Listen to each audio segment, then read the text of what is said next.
Lehendabizi, arbiziko duen Josu menduetak izango duela.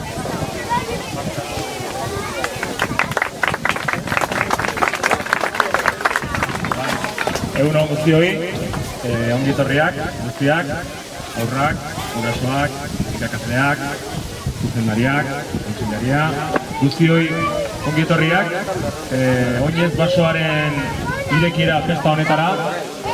Bueno, azkenean errealitate bihurtu zaigu, oinez basoaren zera guztia, eta gaur irekiera ofiziala egingo dio. Arbitruko udal ordezkari bezala, esan hasieratik asko gustatu zitzaigula oinez basoaren ideia eta filosofia. Non euskera, natura eta hezkuntza ekartzeko tresna egoki eta berritzailea ikusten genuen. Aukera ezin hobea dugu, etorkizunez beteriko baso honen garapena ikusteko, non Nafarrok aukera dugu geure zuhaitza landatzeko. Naturaren mesede eginez eta ikastolei lagundu. Guztion artean, Nafarroa euskaldun du. Lehen aipatu bezala, oinez basoaren ideiarekin bat eginda, Arbitruko udalak Utzubarko eremuan duen 70.000 metro karratuko lursail hau egoki ikusi zuen proiektu inobatzaile hau martxan jartzeko. Nafarroako gobernuko diru laguntzari esker, errazago izan zaigu gaur gure aurrean dagoen errealitatea gozatzea. Bisitarako gune egokia dela iruditzen zaigu.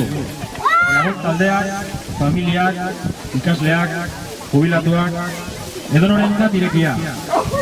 Libururik ez egon arren, ikasteko ikasgai asko daudela, iruditu. Naturarekin kontaktua, zuhaitz mota ezberdinak ikutu eta ezberditu. Azitze maila ezberdinak ezagutu. Bertako animalien aztarnak ikertu. Eta zuhaitzen ondoan lagun diren belar, lore eta zuhaizka ezberdinen presentzia nabaritu. Bertako txori eta arranoak sentitu. Eta urtaro ezberdinen arabera, zuhaitzek ere sentitzen dutena ikusi udazpenean osto erorketak, batzuetan. Neguan, uraren eta hotzaren presentzia derrigortua, besteetan. Neguko egunik ilun eta luze eta bukaezinenak ikusi.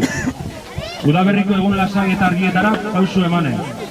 Non zuhaitzek bere poza adiraziko diguten. Kolore berriak hartu, eta idea garbituko duten ostoz jantzi. Horrela, uda beroetako prestatuko dira. Beraien zainak lurretik sakondu. Gehienak honi aurre egingo diote, batzuk ordea lehortu egingo dira. Atzetik etorriko diren beste batzuei tokia eginez. Gizakion bizitza bezala. Eta hau guztia, hitzik eta izkirik gabe. Beraz, ikus dezakegu oinez basoan, ziururik ez egon arren, zer ikasirik badugula. Gazteek eta helduok ere. Bukatzeko, eskerrak eman berriro guztioi etortzeagatik, eta gaur, oinez basoaren irekiera festa hau, antzeko proiektu inobatzaile eta onuragarrien hasiera besterik izan dadin. Eta etorkizunean, horrelako iniziatiba berri asko sortuko direlakoan, agurtzen naiz, Arbitruko udal batzar guztiaren izenean. Eskerrik asko.